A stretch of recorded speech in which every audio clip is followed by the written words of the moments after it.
Hello and greetings, YouTube family. Welcome back to my channel. It's Gulzar Munawar here. It's great to see you again. Here are some potential interview questions and answers related to supply chain. Q1. What experience do you have in supply chain management? Answer. Talk about any relevant experience you have in procurement, logistics, inventory management, or other areas of supply chain management. If you don't have direct experience, highlight any transferable skills you have from other roles or industries, such as project management, data analysis, or negotiation. Q2. What are some of the biggest challenges you've faced in managing a supply chain? Answer.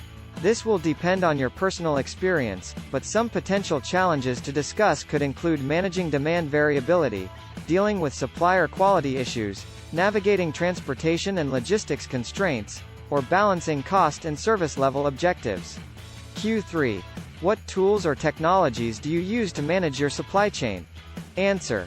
Be prepared to discuss any relevant software, such as enterprise resource planning, ERP systems, transportation management systems, TMS, or warehouse management systems, WMS. You could also mention any data analysis or visualization tools you use to track performance metrics and identify opportunities for improvement. Q4. Can you give an example of a successful supply chain improvement project you led or contributed to? Answer. Choose an example that showcases your skills and achievements in supply chain management. Be specific about the problem you were trying to solve, the actions you took, and the results you achieved. Use data to back up your claims and quantify the impact of your project as much as possible. Q5. How do you balance cost and service level objectives in your supply chain? Answer. This is a common challenge in supply chain management.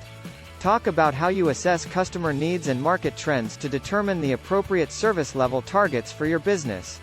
Then, discuss how you use cost analysis and optimization techniques to ensure that your supply chain is efficient and cost-effective while still meeting your service level goals. Q6. How do you ensure supplier performance meets your expectations? Answer. This may involve establishing clear performance metrics and KPIs, monitoring supplier performance through regular assessments and audits, or using supplier scorecards to track performance over time. You could also discuss strategies for developing strong relationships with suppliers and communicating effectively to ensure alignment on expectations and goals. Q7. How do you manage risk in your supply chain? Answer. Talk about any risk assessment techniques you use to identify potential vulnerabilities in your supply chain, such as SWOT analysis or scenario planning. You could also discuss risk mitigation strategies, such as diversifying your supplier base, building in redundancy to critical processes, or using contingency planning to prepare for unexpected events. I hope that it helps you a lot. Share this with your friends so that they can also have this information. Thank you so much for your time.